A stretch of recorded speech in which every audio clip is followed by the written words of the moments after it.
Good morning student. अब हम देखेंगे हमारी जो पाठ्य पुस्तक के अभ्यासगत प्रश्न दिए हुए हैं उन न्यूमेरिकल्स को हम सॉल्व कर रहे हैं। तो आप सभी लोग बुक खोलेंगे और बुक में क्वेश्चन देखेंगे।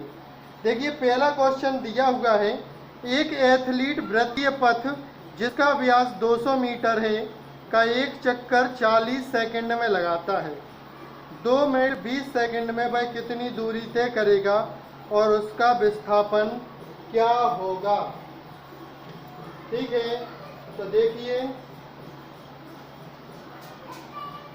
ये वाला क्वेश्चन हम सॉल्व कर चुके हैं। इस प्रकार का जो हमने वो वाले क्वेश्चन बताए हुए थे आपको पिछली वीडियो में न्यूमेरिकल्स दिए थे, उसमें पहला क्वेश्चन हमने इसी प्रकार का सॉल्व किया था। तो आप लोग इसे करेंगे। अच्छा, हम ही कर रहे हैं। तो देखिए वृत्तीय पथ का व्यास दिया हुआ है, लिखेंगे पथ का व्यास 2r बराबर दिया है 200 मीटर। तो इससे हम निकालेंगे त्रिज्या r बराबर कितना हो जाएगा 200/2 बराबर 100 मीटर। आगे देखिए लिखा है एक चक्कर 40 सेकंड में लगाता है। तो हम लिखेंगे 40 सेकंड में चक्कर बराबर कितने हैं, एक। मतलब 40 सेकंड में एक चक्कर लगाता है। ठीक है, तो हम निकालेंगे चक्करों की संख्या। क्वेश्चन में क्या लिखा है 2 मिनट 20 सेकंड, मतलब 140 सेकंड में चक्कर बराबर कितने हो जाएंगे 140 सेकंड में चक्कर हो जाएंगे 140/40 बराबर 7/2 चक्कर। 0 से 0 काट दिए, 2 से 4 और 14 काट दिए। 40 सेकंड में एक चक्कर, तो इधर हम ऐसे लिख सकते हैं इसे 1 सेकंड में चक्कर बराबर कितने हो जाएंगे 1 सेकंड में चक्कर बराबर हो जाएंगे 1/40। तो 140 सेकंड में चक्कर 140/40 मतलब 7/2 चक्कर। अब देखिए 7/2 चक्कर का मतलब क्या है 3.5 चक्कर, मतलब 3 चक्कर पूरे और एक आधा चक्कर लगाता है। ठीक है, अब देखिए हम लिखेंगे एक चक्कर में कोई भी वृत्ताकार पथ पर चल रहे हैं तो एक चक्कर में कितना चलेंगे वृत्त की परिधि के बराबर। तो हम लिखेंगे वृत्ताकार पथ की परिधि, वृत्ताकार पथ की परिधि। तो परिधि बराबर क्या हो जाएगा 2πr, 2π गुणे r का मान 100 बराबर कितना हो जाएगा 200 पाई मीटर। आगे देखिए तो हम लिखेंगे 3.5 चक्कर में चली गई दूरी, चक्कर में चलित दूरी। तो दूरी बराबर क्या हो जाएगा परिधि गुणे चक्कर। तो 200 पाई गुणे चक्कर कितने हैं 3.5 गुणा कर देंगे तो क्या हो जाएगा 700 पाई। अब हम पाई का मान रख देंगे तो 700 गुणे 22/7, 7 से 700 कट गए 100 बार, तो ये कितना आ गया 2200 मीटर आ गई। 3.5 चक्कर में चली गई दूरी। अब देखिए हमें बताना है विस्थापन। तो देखिए ये है, तो ये हो गया आधा चक्कर, इधर से चला और ये पहुंच गया, तो ये क्या कहलाएगा आधा चक्कर। तो क्वेश्चन में लिखा हुआ है हमें बताना है इसका विस्थापन।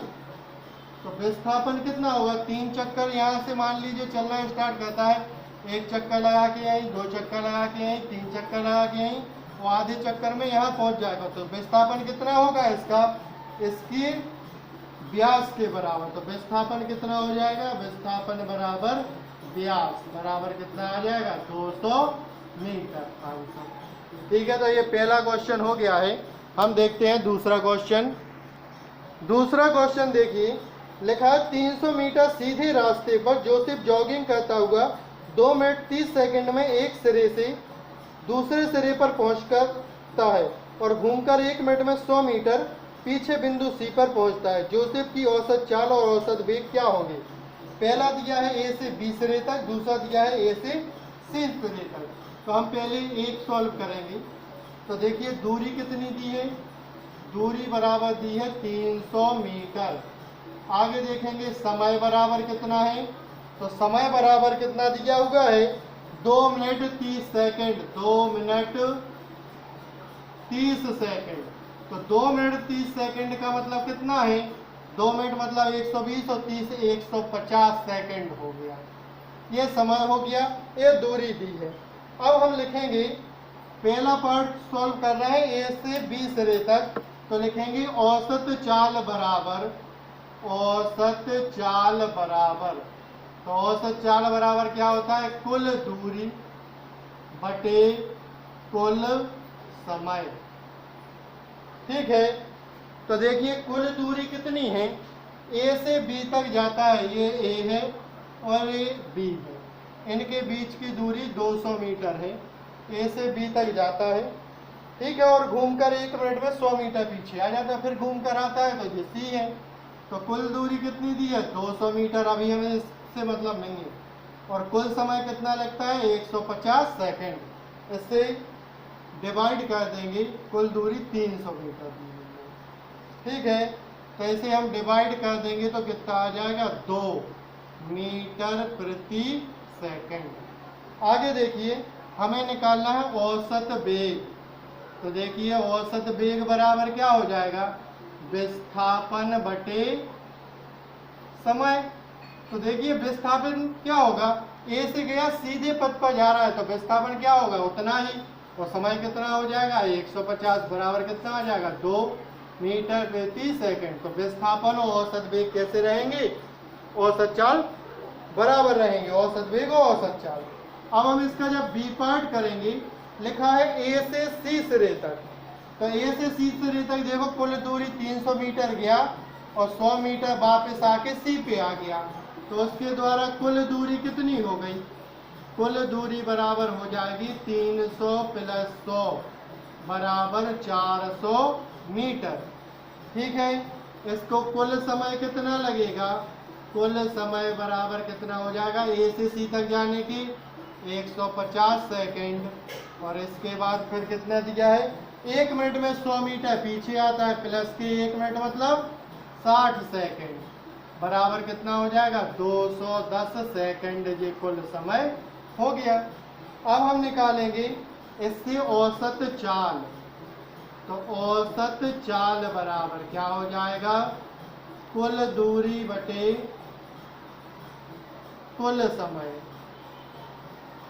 ठीक है, तो कुल दूरी कितनी दी है 400 बटे कुल समय कितना है 210, 0 से 0 कट गए, 40 बटे 21 आ गया है, डिवाइड करेंगे तो 1.90 मीटर प्रति सेकंड। अब हमें निकालना है विस्थापन, तो विस्थापन कितना निकलेगा इसका, तो विस्थापन बराबर कितना होगा 300 गया और 100 वापस आ गया, तो कितना हो जाएगा 300 माइनस 100 बराबर 200 मीटर। ठीक है, और समय वही लगेगा, तो हम लिखेंगे औसत वेग बराबर, औसत वेग बराबर क्या हो जाएगा, कुल विस्थापन बटे समय बराबर कितना हो जाएगा 200 बटे 210, भाग लगा देंगे तो कितना आ जाएगा 0.95 मीटर प्रति सेकंड। तो ये निकल आए हैं हमारे। ओके, तो ध्यान रखना है औसत चाल निकालनी है तो कुल दूरी मतलब टोटल दूरी बटे कुल समय। विस्थापन में क्या होगा, यहाँ से यहाँ तक गया और फिर 100 वापस आ गया तो कितना विस्थापन रह जाएगा, 100 तो जी आ ही गया, तो 300 थी तो 200 विस्थापन रह गया। मतलब विस्थापन क्या है, अंतिम स्थिति में ए और सी के बीच की दूरी इनका क्या कहलाएगी, विस्थापन कहलाएगी। आगे देखिए तीसरा क्वेश्चन है, अब्दुल गाड़ी से स्कूल जाने के लिए के क्रम में औसत चाल 20 किलोमीटर प्रति घंटा पाता है और लौटने में भीड़ कम है, औसत चाल 30 किलोमीटर प्रति घंटा है। पूरी यात्रा में उसकी औसत चाल बताइए। तो लिखेंगे अब्दुल के घर से स्कूल की दूरी, चौथा क्वेश्चन है। तीसरा, अब्दुल के घर से, मान लेंगे हम, माना अब्दुल के घर से स्कूल की दूरी बराबर कितनी दी हुई है, x किलोमीटर। ठीक है, फिर लिखेंगे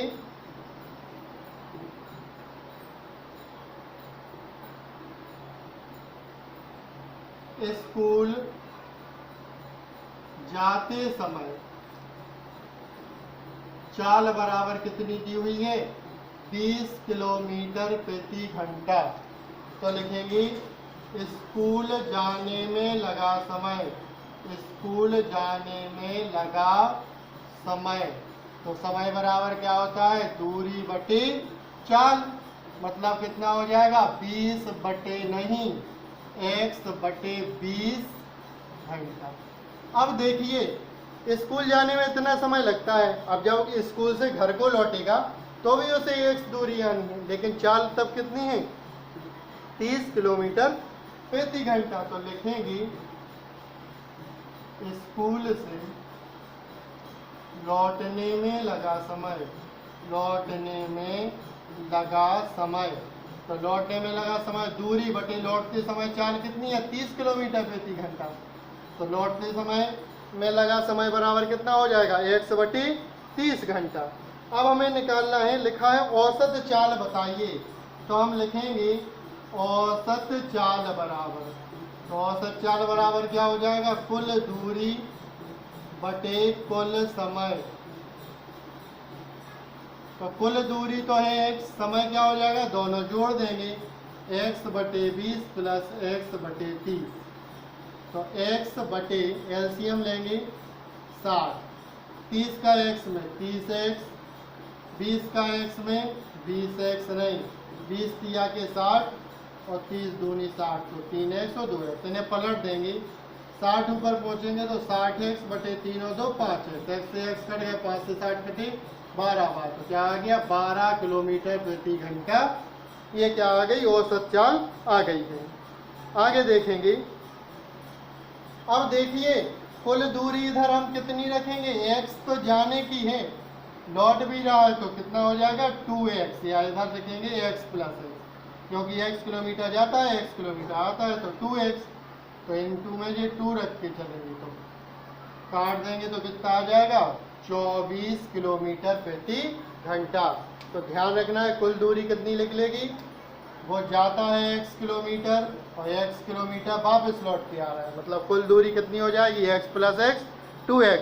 और कुल समय के लिए हम दोनों समय को ऐड कर देंगे। आगे देखेंगे 4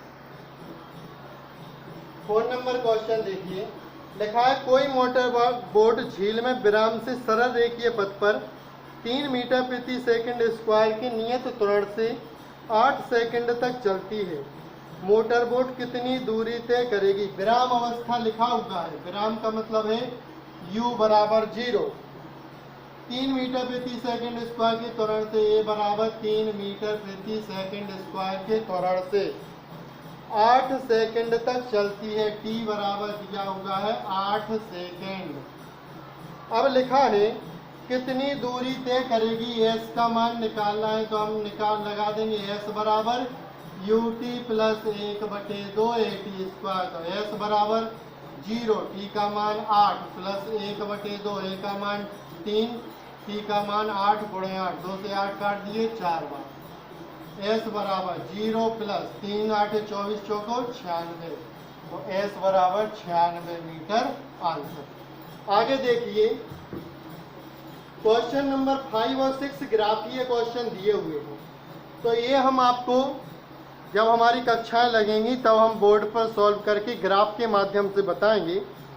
आगे देखिए क्वेश्चन नंबर 7 है, 20 मीटर की ऊंचाई से एक गेंद को गिराया जाता है, उसका वेग 10 मीटर प्रति सेकंड स्क्वायर की एक समान त्वरण की दर से बढ़ता है, यह किस वेग से धरातल से टकराएगी और कितने समय पश्चात धरातल से टकराएगी, हमें ये बताना है।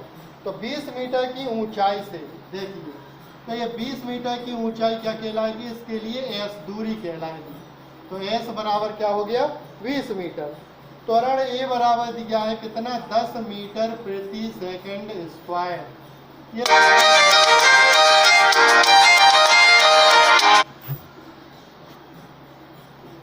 10 मीटर प्रति सेकंड स्क्वायर त्वरण दिया हुआ है। आगे लिखा है, और इसमें क्या है, गिराया जाता है तो इसका जो प्रारंभिक वेग होगा ऊपर से नीचे की ओर वस्तु गिरा रहे हैं तो 0। अब